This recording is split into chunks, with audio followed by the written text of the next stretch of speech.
Tiprasa 125th amendment successful. Solution হলো, সমাধান হলো তিপ্রাসা 125th অ্যামেন্ডমেন্ট। আসাম, মেঘালয়, ত্রিপুরার 125th অ্যামেন্ডমেন্ট তিপ্রাসার অ্যাকর্ড সাকসেসফুল হলো।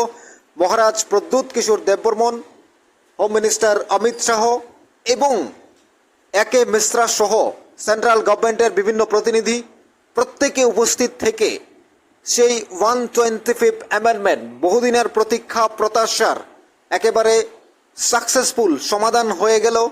125th অ্যামেন্ডমেন্ট তিপ্রাসার জন্য অত্যন্ত খুশির এবং আনন্দের।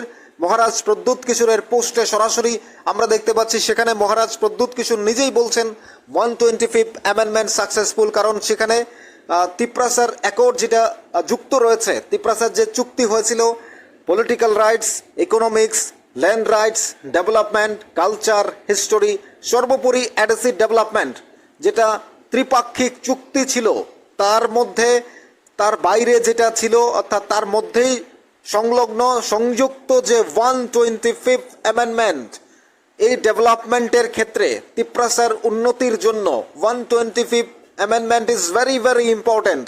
সেটা সমাধান হলো। হোম অ্যাফেয়ার্সের বিভিন্ন প্রতিনিধিরা উপস্থিত ছিলেন মাননীয় স্বরাষ্ট্রমন্ত্রী অমিত শাহ, মহারাজ প্রদ্যুৎ কিশোর দেববর্মন এবং তিপ্রাসার বিভিন্ন নেতানেত্রী, আসাম, মেঘালয়, ত্রিপুরার। স্বরাষ্ট্রমন্ত্রী অমিত শাহের হাত ধরেই তিপ্রাসার ডেভেলপমেন্ট হচ্ছে এবং হবে। আপনি মহারাজ প্রদ্যুৎ কিশোর দেববর্মনকে বিশ্বাস করতে পারেন এবং নাও করতে পারেন, কিন্তু মহারাজ প্রদ্যুৎ কিশোর যে তিপ্রাসার জন্য একজন নিবেদিত প্রাণ, তিপ্রাসার জন্য এক মহান এবং গুরুত্বপূর্ণ মানবিকতার পরিচয় দিয়েছেন মহারাজ প্রদ্যুৎ, সেটা বলার অপেক্ষা রাখে না। যে মানুষটি নিজে অসুস্থ থেকে নিজের সমস্ত কিছুকে ছেড়ে ছুড়ে খেটে খাওয়া মানুষগুলোর জন্য, তিপ্রাসার জন্য যেভাবে নিজের জীবনকে বাজি রেখে কাজ করে যাচ্ছেন প্রতিনিয়ত, সেটা সত্যিকারের একজন মানুষ এবং মানবিকতার পরিচয় দিয়ে যাচ্ছেন মহারাজ প্রদ্যুৎ। এই মানুষটি স্বরাষ্ট্রমন্ত্রীর কাছে প্রতিনিয়ত যাচ্ছেন। স্বরাষ্ট্রমন্ত্রীর সাথে তার বন্ধুত্ব রয়েছে, রাজনৈতিক সম্পর্ক রয়েছে, কারণ তিপ্রাসা এবং তিপ্রামথা এবং বিজেপির অ্যালায়েন্স হয়েছে, এখন আরও প্রগাঢ় বন্ধুত্ব হয়েছে, রাজনৈতিক সংযোগ রয়েছে। সেই জায়গা থেকে স্বরাষ্ট্রমন্ত্রীর কাছে গিয়ে তিনি আগে যেমন ছিলেন, তার তিপ্রামথা দল বিজেপিতে যোগ দেওয়ার আগে ঠিক যেভাবে স্বরাষ্ট্রমন্ত্রীর সঙ্গে বিভিন্ন বিষয় নিয়ে কথা বলতেন, আবারও একইভাবে তিনি দিল্লিতে রয়েছেন। মাত্র কয়েকদিন আগে মাননীয় মুখ্যমন্ত্রী প্রফেসর ডক্টর মানিক সাহা এবং মাননীয় মহারাজ প্রদ্যুৎ কিশোর সহ ত্রিপুরার শান্তি চুক্তি করে এসেছেন। 10,000 এনএলএফটি অ্যাটিটিএফ যারা রয়েছে তাদের সমর্থনের মধ্য দিয়ে ত্রিপুরা একেবারে নির্মূল হয়েছে জঙ্গি, তারা স্বাভাবিক জীবনে ফিরে এসেছে। সেই চুক্তিতে আমরা মহারাজ প্রদ্যুৎকে দেখেছি এবং তিপ্রাসার আমরণ অন্বেষণ দেখেছি। মহারাজ প্রদ্যুৎ কিশোর কখনো দিল্লিতে, কখনো ত্রিপুরায়, কখনো আসাম, কখনো মণিপুর, এবং সমস্ত বিপদের মাঝেও মহারাজ প্রদ্যুৎকে দাঁড়াতে আমরা দেখি সবসময়। এবার বন্যার মাঝেও তিনি দাঁড়িয়েছেন মানুষের জন্য, আপনারা দেখেছেন প্রত্যেকে। তিনি নিজে প্রথমে 10 লক্ষ টাকা দিলেন, তারপর অ্যাকাউন্ট দিয়ে টাকা সংগ্রহ করলেন, পরবর্তীতে তিনি আবার যারা মারা গেছেন প্রত্যেক পরিবারকে 50,000 টাকা করে দেওয়ার ঘোষণা দিয়েছেন। তো এই মানুষটি সবসময় কাজ করে যাচ্ছেন। এবার তিপ্রাসার 125th অ্যামেন্ডমেন্টের জন্য তিনি দিল্লিতে কথা বলেছিলেন তিনি হয়ে যাবে, সেটা হয়েছে।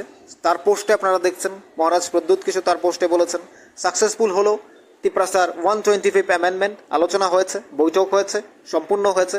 স্বরাষ্ট্রমন্ত্রী এখন বিষয়টাকে সম্পূর্ণভাবে দেখবেন, অর্থাৎ তিপ্রাসার যে কাজ, মহারাজ প্রদ্যুতের যে কাজ ছিল তিপ্রাসার যে অ্যামেন্ডমেন্ট নিয়ে, 125th অ্যামেন্ডমেন্ট নিয়ে, সেটা সম্পূর্ণ হয়েছে, বৈঠক হয়েছে, আলোচনা হয়েছে।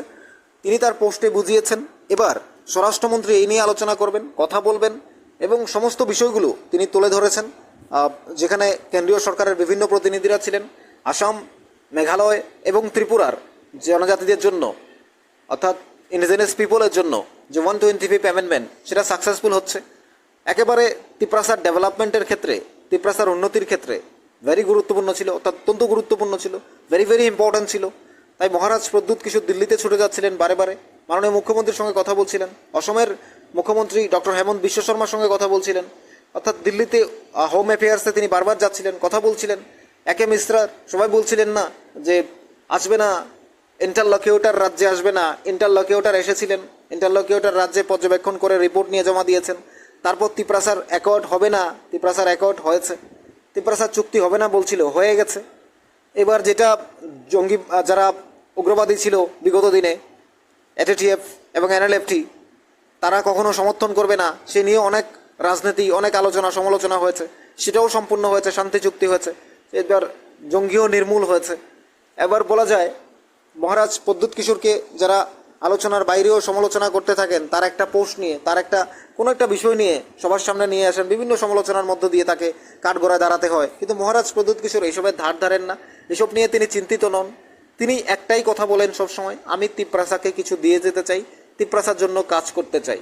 অর্থাৎ তারই মানবতা, তারই দায়িত্বশীলতা যদি তিনি যেভাবে বজায় রেখেছেন, প্রত্যেক তিপ্রাসা যদি তার কথা মতো চলতে পারেন, তার কথা শোনেন, তাহলে এই ত্রিপুরার তিপ্রাসারা আরও বেশি ডেভেলপমেন্ট হবেন বলেই তো আমাদের বিশ্বাস।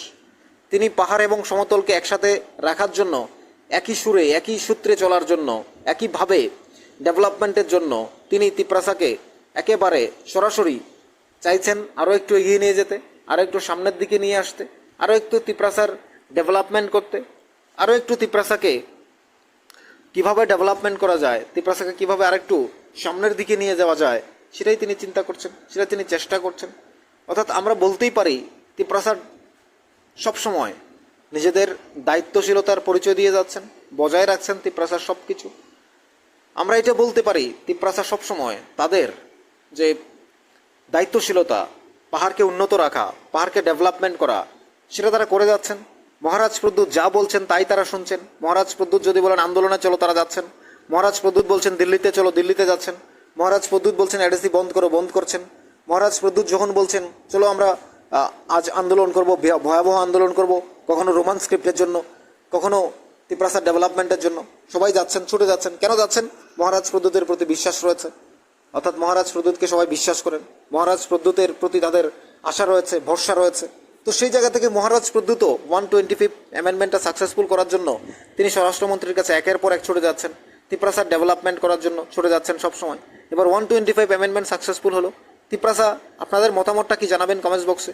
মহারাজ প্রদ্যুতের এই দায়িত্বশীলতা, উচ্চশিক্ষা, রাজনৈতিক দক্ষতা, স্বরাষ্ট্রমন্ত্রীর সঙ্গে তার বন্ধুত্ব এবং তিপ্রামথা এবং বিজেপির যে অ্যালায়েন্স সরকার, সেখানে তার যে ভূমিকা, সব কিছু নিয়ে তিপ্রাসাকে সত্যিকারের অর্থে আরেকটু এগিয়ে নিয়ে যাওয়ার জন্য, আরেকটু ডেভেলপমেন্টের জন্য, এই যে তার যে গুরুত্বপূর্ণ বন্ধুত্ব রাখা, তিপ্রাসার সাথে বিজেপির অ্যালায়েন্স করে দেওয়া, এবং একেবারে তিপ্রাসার দুজন মন্ত্রী রয়েছেন, সব কিছু মিলিয়ে তিপ্রাসা যেন আরেকটু ডেভেলপমেন্ট হতে পারে, পাহাড় যেন সমতলের সাথে মিলেমিশে একসাথে এগিয়ে যেতে পারে, পাহাড় যেন সবসময় উন্নতির ধারা বজায় রাখে, আসাম, মেঘালয় এবং ত্রিপুরার যে উন্নতি, সেটা যেন এক সূত্রে চলে যায়। একইভাবে স্বরাষ্ট্রমন্ত্রী যেভাবে তাদেরকে কথা দিয়েছেন যে তিপ্রাসাকে সমস্ত অধিকার লিখিত আকারে দেবেন, তিপ্রাসাকে সমস্ত অধিকার তুলে দেবেন, সেটারই একটা 125 অ্যামেন্ডমেন্ট, সেটা এবার সাকসেসফুল হলো। আপনাদের কি মনে হয় জানাবেন কমেন্টস বক্সে। থাকুন নিউজ ত্রিপুরা 1 চ্যানেলের সাথে, চ্যানেলটিকে সাবস্ক্রাইব করুন, আপনার পাশাপাশি অন্যকে দেখার সুযোগ করে দিন।